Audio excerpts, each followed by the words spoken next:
Maganda at mapagpalang araw! DJ Shan here! Huwag kalimutang mag-like, comment at mag-subscribe para sa araw-araw na Tagalog facts at mysteries na dagdag kaalaman. Tandaan, knowledge is power. January 29, 2025, ilang araw bago matapos ang buwan ng Enero, isang nakakadurog na balita ang gumulat sa buong mundo. Halos 67 na mga katao ang namatay sa banggaan sa himpapawid ng isang eroplano at ng isang helicopter. Ang buong pangyayari nga ay nakunan pa ng video na naging viral online. Pero ano nga ba ang dahilan at bakit nangyari ang insidente na ito? Meron bang dapat managot?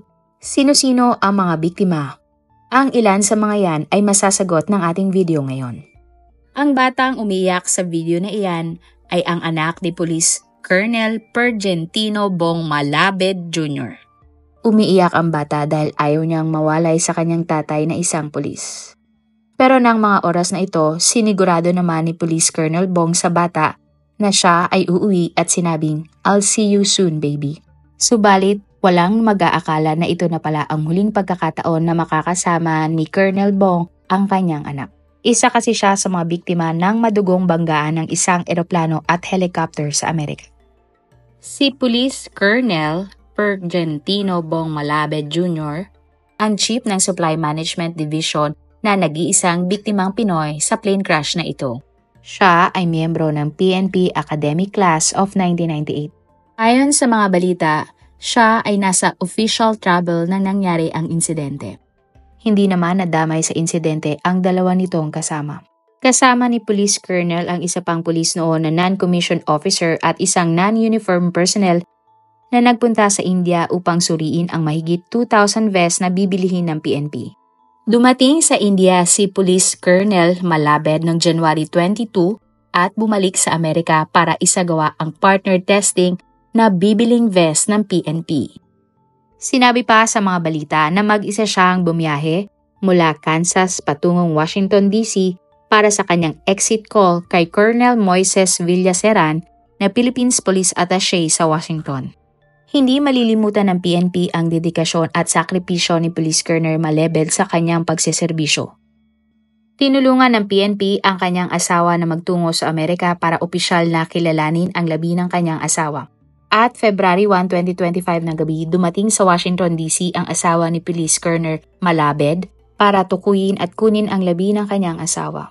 Nagpaabot ng pakikiramay ang konsulado ng Pilipinas sa Washington at tiniyak sa naulilang pamilya ng pulis ang buong tulong nito. Tinulungan din ng mga kinatawa ng American Airlines ang asawa ni Police Colonel sa kanyang pagdating. Mula sa paliparan, dinala ang asawa ni Police Colonel Malabed sa isang hotel upang magpahinga bago sumailalim sa isang opisyal na briefing kasama ang mga otoridad ng Washington. Sinabi nga ng babae ang kanyang taus-pusong pasasalamat sa lahat na nag-alay ng panalangin at suporta sa pinagdadaanan ng kanyang pamilya. Kasama nga sa mga naulila ni Police Colonel Malabed ang kanyang anak na babae. February 4, 2025 nang lumabas ang balita na ang asawa niya ay nagpakita na sa medical examiner na humahawak sa labi ng kanyang asawa. Subalit hindi pa siya pinahintulutan ng medical examiner na opisyal na tukuyin ang mga labi ng kanyang asawa dahil may kinailangan pa raw procedure na dapat kompletuhin. Ang pangalan ni Police Colonel Malabed ay inilagay sa isang makeshift memorial sa Washington DC. Ang watawat ng Pilipinas ay inilagay din sa isang krus. Binisita nga ng asawa ni Police Colonel Malabed ang makeshift memorial. Magpahanggang ngayon ay inaantay pa din makauwi ang kanyang labi at inaasahan na siya ay pararangalan ng PNP. Sa iba't ibang mga social media posts, nagpahayag sila ng kanilang kalungkutan sa pagpanaw ni Police Colonel Malabed. Ipinahayag nila ang kanilang panghihinayang na maaga itong nasawi dahil siya ay masipag at mabuting tao. Pero ano nga ba ang sinasabing dahilan kung bakit bumagsak ang eroplanong kanyang sinasakyan? Ang eroplano na Flight 5342 ay 20 years old na at ginawa ito ng September 2004. Ginagamit ito para sa short to medium na paglipad. December 2013 nang nakuha ito ng PSA Airlines. Ang PSA Airlines o Pacific Southwest Airlines ay isang regional airline sa Amerika. January 29, 2025 ng gabi, ang eroplano ay umalis mula sa Wichita Dwight National Airport na nasa Kansas at papunta sa Ronald Reagan Washington National Airport na nasa Virginia. Ang eroplano ay may 60 na mga pasahero at may 4 na crew members. Taong 2017 nang nasangkot ang nasabing eroplano sa isang insidente nang bumangga ito sa isang usa ng papaalis mula sa International Airport.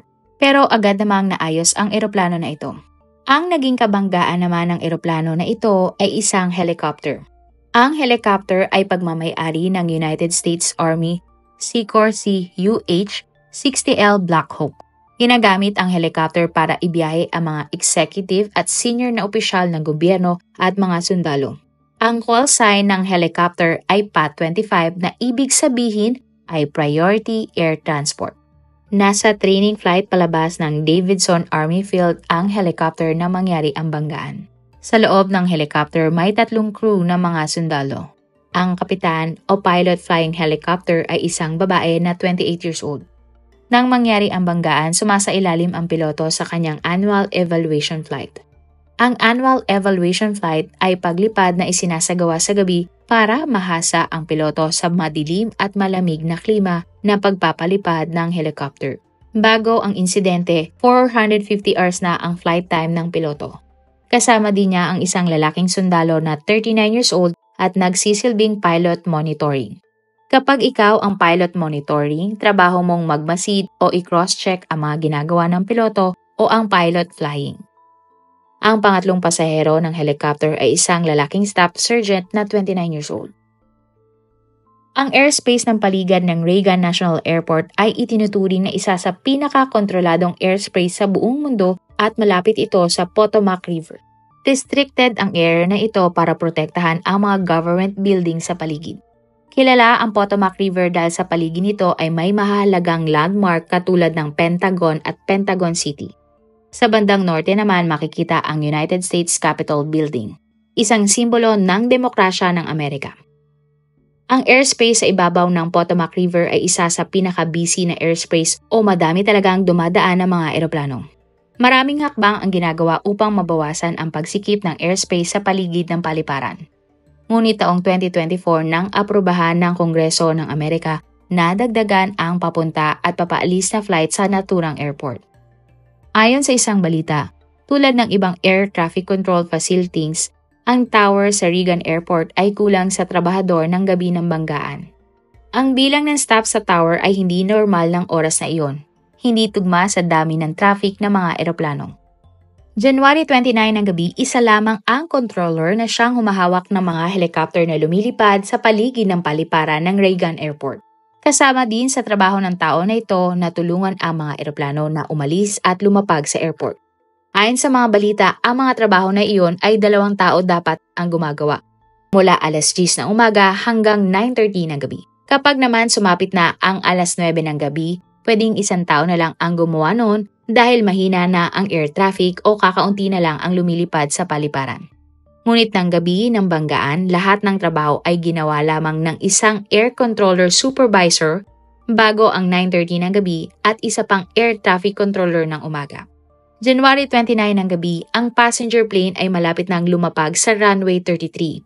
Pinaniniwalaan na hindi dapat bababa dito sa lugar na ito ang nasabing eroplano. Pero siya ay pinalipat ng air traffic controller sa runway 33.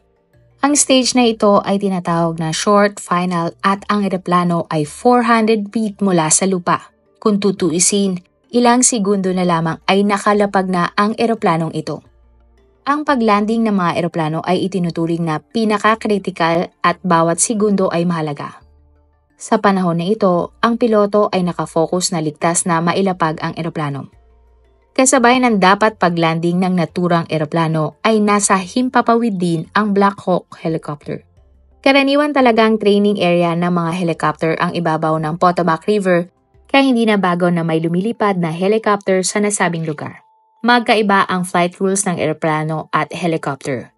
Ito ay mga guidelines kung paano dapat paliparin ang isang aircraft.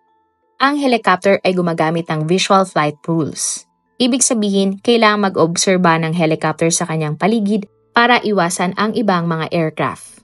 Sa madaling salita, mata lamang ng mga sundalo ang ginagamit at hindi sila umaasa sa traffic control instructions o radar. Samantala, ang eroplano naman ay gumagamit ng instrumental flight rules na ibig sabihin mas priority ang isang eroplano kaysa sa helicopter. Sa makatwid, ang mga helicopter ang dapat mag-adjust sa mga eroplano para maiwasan ang problema sa himpapawid. Bandang 8:47 ng gabi, halos 30 seconds bago ang banggaan, tinawagan ng air traffic controller ang helicopter para kumpirmahin kung nakita nila ang isang eroplano. Kinumpirma naman ng helicopter na nakita niya ang eroplano at humiling ng visual separation mula sa eroplano. Ibig sabihin, sinigurado ng helicopter pilot na kaya niyang iwasan ang eroplano nang walang tulong ng controller na inaprobahan naman ng air traffic controller. Kinumpirma ng helicopter na nakita nga nila ang eroplano na may 64 na mga katao. Ngunit pinaniniwalaan na hindi nagkaintindihan ang helicopter pilot at ang air traffic controller. Sinasabi na ang nakita ng helicopter ay ang eroplanong papaalis ng airport at hindi ang eroplano na papalapag sa airport. Marahil ay hindi napagtanto ng helicopter pilot na ang eroplano ay lalapag at tinatahak ang daan direkta sa kanilang harapan. Kaya nang papalapit na ang helicopter sa eroplano, hindi na siya nakapag-adjust para iwasan ang eroplano sa kanilang harapan. Ilang minuto bago ang banggaan, inutusan na ng air controller ang helicopter na dumaan sa likod ng eroplano. At dito na nga nangyari ang malagim na banggaan ng eroplano at helicopter. Sumabog ang helicopter dahil tumama ito sa eroplano. Ang banggaan ay nakuna ng isang webcam sa John F. Kennedy Center for the Performing Arts. Ayon sa mga witness, nakita nila na nahati sa dalawa ang eroplano at lumubog ng 7 feet sa ilalim ng ilog. Ang helicopter naman ay naglanding sa tubig ng pabaliktad. Mabilis ang pagresponde ng mga emergency personnel para hanapin ang mga biktima at survivors. Ngunit maraming naging factor kaya sila nahirapan na puntahan kaagad ang eroplano at helicopter. Ang lalim ng ilog ay 8 feet at ng oras na iyon napakalakas ng hangin sa ibabaw ng ilog. Dagdag pa doon may mga tipak ng yelo sa ibabaw ng ilog nang nangyari ang aksidente. January 30, 2:40 ng umaga, naglabas na ng ulat na walang nakaligtas sa lahat ng pasahero ng eroplano at ng helicopter. Kinumpirma ng mga otoridad na may 64 na sakay ang eroplano at 3 ang sakay ng helicopter at sa kabuuan, 67 na mga katao ang namatay sa aksidente. Mula dapat sa search and rescue mission, naging recovery mission na lamang ito. Ibig sabihin, kukunin na ang mga labi sa wreckage dahil pinaniniwalaan na walang mga survivors. Unti-unti namang na-recover ang mga parte ng eroplano at helicopter. February 2, 2025, 55 na mga labi mula sa 67 na biktima ang na-recover na ng mga otoridad. Kasama na dyan ang 3 sundalo sa helicopter. Matapos ang banggaan, pansamantala munang sinuspindi ang Reagan Airport sa pag-alis at paglapag ng mga eroplano. Patuloy pa din ang pag-recover ng 12 labing nawawala. February 3 naman nang na-recover na ang black box mula sa eroplano. At ilang araw nga mula noon, na-recover na rin ang black box mula sa helicopter. Ang buong mundo ay nagpaabot ng pakikiramay sa lahat ng biktima ng trahedya. First major US commercial plane crash sa loob ng 15 taon. Pero hindi ito ang unang pagkakataon na nagkaroon ng plane crash sa ibabaw ng Potomac River. Taong 1982, 43 years na ang nakakaraan na may bumanggang eroplano sa 4th Street Bridge na nasa ibabaw din ng Potomac River. 72 na katao ang naging biktima ng madugong trahedya na ito. Nang panahon na ito, nagyayelo ang buong ilog. Pero sa kabutihang palad, may 5 mga katao ang nakaligtas sa plane crash. May isang audio recording naman ang lumabas mula sa Air Traffic Control Tower. Sa recording, maririnig ang air controller na nagsasabing, Pat 25, CRJ in sight. Ang Pat ay ang helicopter at ang CRJ naman ay ang eroplano. Sunod naman, maririnig ang isang boses na lalaki at sinasabing, Pat 25 responding, CRJ. Pinaniniwalaan na ang nagsalita ay mula sa helicopter. Sunod ay nagsalita muli ang lalaki mula sa helicopter at sinabing, The aircraft is in sight, requesting visual separation. Matapos nito, tuloy-tuloy na ang takbo ng eroplano at helicopter hanggang sila ay nagkabanggaan. Sa isang video, makikita ang isa pang eroplano sa ibabaw ng banggaan ng eroplano at helicopter. Ang eroplano na ito ay marahil ang eroplanong napagkamala ng helicopter na kanyang nakita. Kung titingnan ding maigi ang video, kapansin-pansin na mabilis ang takbo ng helicopter at ang direksyon nito ay papunta sa eroplano. Sa unang pahayag ng mga opisyal, sinasabi nila na hindi nila alam kung bakit ang helicopter ay nagtungo direkta papunta sa eroplano. Ayon sa preliminary data, ang banggaan ay nangyari sa taas na 325 feet, plus or minus 25 feet. Pero sa data ng Air Control Tower, ang helicopter ay nasa 200 feet maximum na pinapayagan na altitude. Ibig sabihin, humigit kumulang 100 feet na pagkakaiba sa mga data na hindi pa din na ipapaliwanag. Sa madaling salita, pinaniniwalaan na iba ang altitude ng helicopter at mataas ito sa dapat na limit na kanyang altitude. Sa ibang data mula sa flight recorder ng eroplano, lumalabas na bahagyang nagbago ang pitch o maaring umangat o bumaba ang eroplano, 1 segundo bago ang banggaan.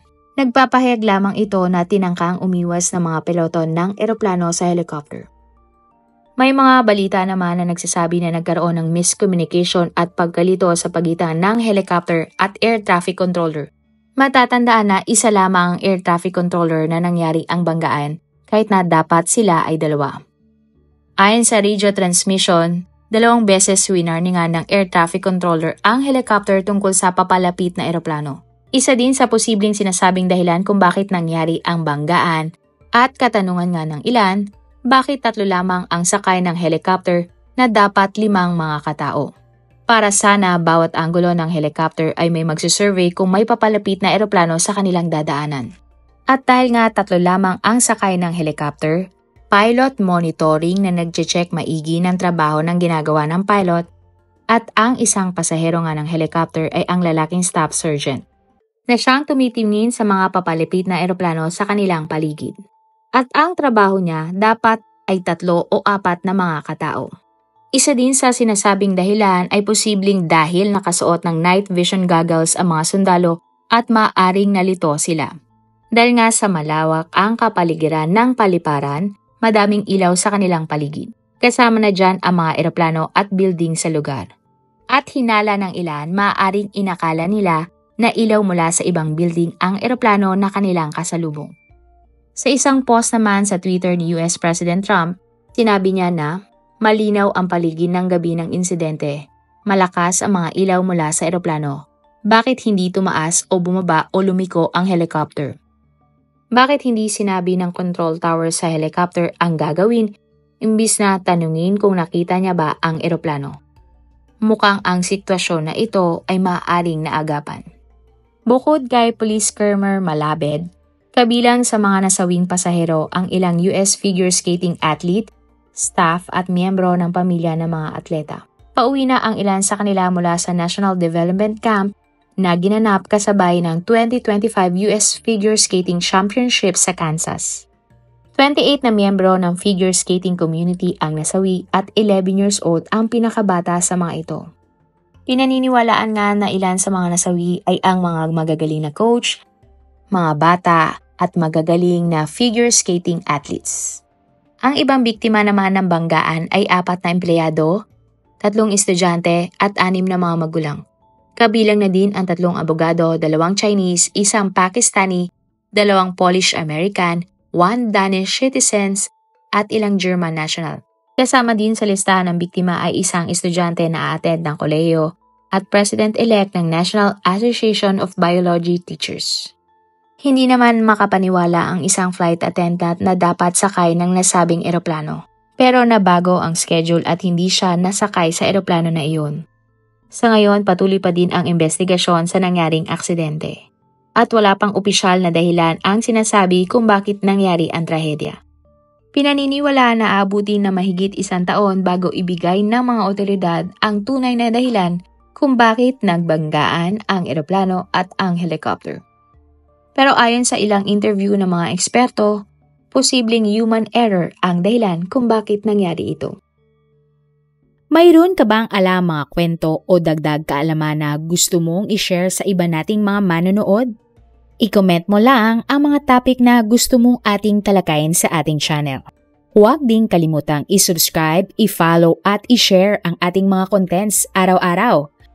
Mangyari lamang pong i-follow nyo din ang Manila Boy Wonder Philippines at DJ Sean Crime Stories. Marami pong salamat sa inyong suporta. God bless everyone!